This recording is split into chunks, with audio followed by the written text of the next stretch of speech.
नमस्कार. आरूज कुकिंगमध्ये आज आपण भरली मिरची बनवणार आहोत. त्यासाठी इथे मी या अशा हिरव्या छान अशा टवटवीत मिरच्या घेतलेल्या आहेत. ह्याचं देठसुद्धा असं हे हिरवं असलं पाहिजे आणि ह्या जरा अशा दाबून बघायच्या. मग आपल्याला कडक वाटते की ही मिरची फ्रेश असते. अशी छान फ्रेश मिरची घ्यायची आपण. या मिरच्या अजिबात तिखट नसतात. आता ह्यातली एक मिरची आपण घ्यायची. त्याला असं मधनं आपल्या सुरीच्या साहाय्याने असा कट द्यायचा आहे आणि त्याच्या आतल्या सगळ्या सीड्स आपण काढून घेणार आहोत. मिरचीला कट दिला की त्यातूनच आपण या सगळ्या सीड्स काढून घ्यायच्यात. असं बोटाच्या साहाय्याने जरी काढून घेतल्यात तरी चालणार आहे. हे पहा, या पद्धतीने आपण हे सगळं असं काढून घ्यायचं. याच पद्धतीने आपण या सगळ्या मिरच्यांमधल्या सीड्स काढून घेऊया. आता इथे एक पॅन ठेवला मी गरम करत. आता त्यामध्ये 2 चमचे आपण सगळ्यात आधी बेसन पीठ घेतलेलं आहे. हे बेसन पीठ व्यवस्थित आपण भाजून घ्यायचं आहे. त्याचा थोडासा कलरही चेंज झाला पाहिजे इतका आपण याला भाजून घ्यायचं आहे. कारण जेव्हा आपण सारणमध्ये हे बेसन पीठ भरतो त्यावेळी या बेसन पिठाचा असा कच्चट वास नाही आला पाहिजे किंवा ते खाताना सुद्धा असं थोडंसं कच्चं असल्यासारखं नाही वाटलं पाहिजे. आता हे बेसन पीठ मी बाजूला काढून घेतलं. यामध्ये आपण 1 पळी तेल घातलं. आता या तेलावरती 5 ते 6 पाकळ्या आपण लसूण भाजून घ्यायचा आहे. लसूण भाजत आलं की यावरती घालायचं आपण जिरं.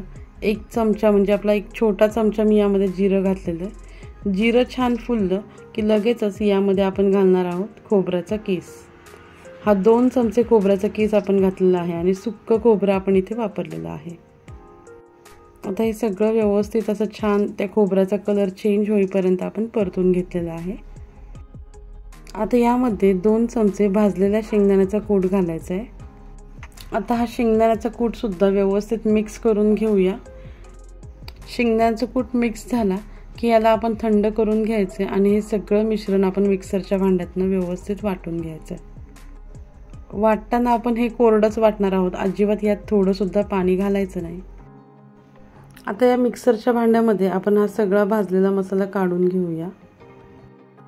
आता या मसाल्यामध्येच आपण हे जे बेसन पीठ भाजून घेतलं होतं ते घालूया. आता यामध्ये घालूया सगळे पावडर मसाले. इथे मी 1 चमचा म्हणजे हा छोटा चमचा घेतलेला आहे मिरची पावडर घेतली आहे. 1 चमचा हळद घेतलेली आहे.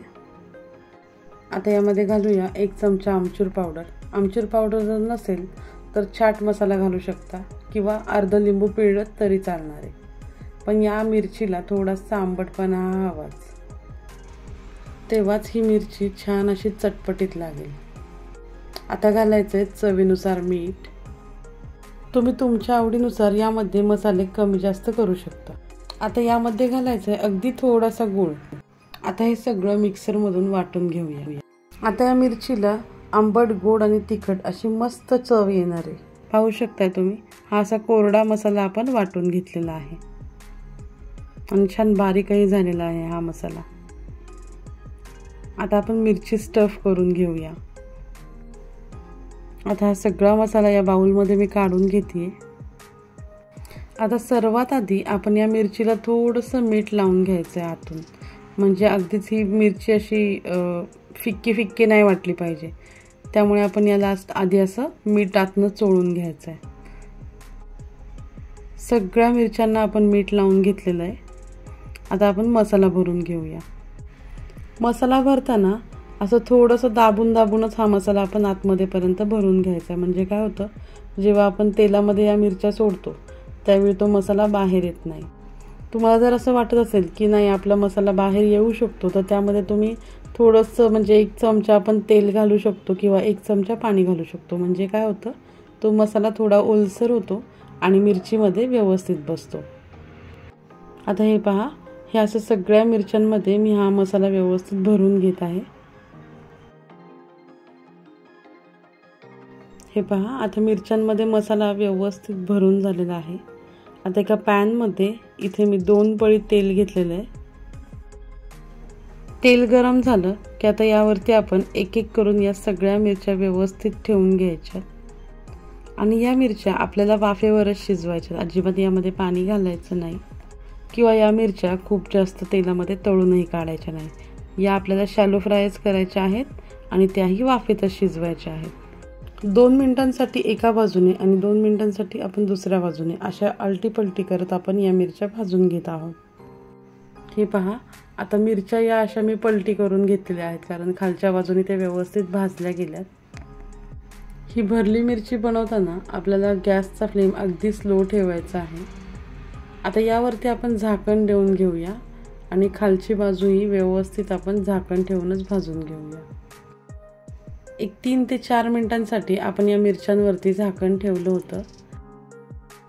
आता हे पहा, मिरच्यांची खालची बाजू सुद्धा व्यवस्थित भाजली गेलेली आहे आणि मिरची व्यवस्थित छान अशी शिजली सुद्धा आहे। आता मिरच्यांची ही अशी जी साईडची बाजू आहे ती सुद्धा अशी एकाच साईडला ठेवून व्यवस्थित ती सुद्धा भाजून घ्यायची, म्हणजे आपली मिरची सगळ्या बाजूने व्यवस्थित भाजली गेली पाहिजे। तुम्ही पाहिलं असताल, मिरची भाजण्यासाठी मी इथे या अशा छोट्या चमच्याचा वापर केलेला आहे। या चमच्यामुळे आपल्याला मिरची पलटून घ्यायला सुद्धा अगदी सोपं पडतं। आता हे पहा, आपली मिरची मस्तपैकी तयार झालेली आहे। आता ही काढून घेऊया आपण।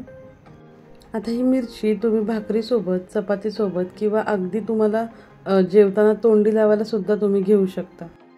आणि तसंही अशी मिरची असल्यावरती भाजीची गरजच काय, नाही का? आता पॅनमध्ये त्यावेळी आपल्या जेवढ्या मिरच्या बसल्या तेवढ्या आपण पहिल्या करून घेतल्या आणि या 3 मिरच्या आपण दुसऱ्या बॅचला केल्या। आता आपली मस्त चमचमीत मिरची तयार झालेली आहे। झणझणीत नाही म्हणणार, कारण ही खूप जास्त तिखट नाही आहे। तुम्ही सुद्धा ही अशी मिरची नक्की ट्राय करा आणि मला कमेंट करून सांगायला विसरू नका। व्हिडिओ शेवटपर्यंत पाहिल्याबद्दल तुमचे खूप खूप आभार। चला तर मग पुन्हा भेटूया अशाच काही नवीन रेसिपींसोबत।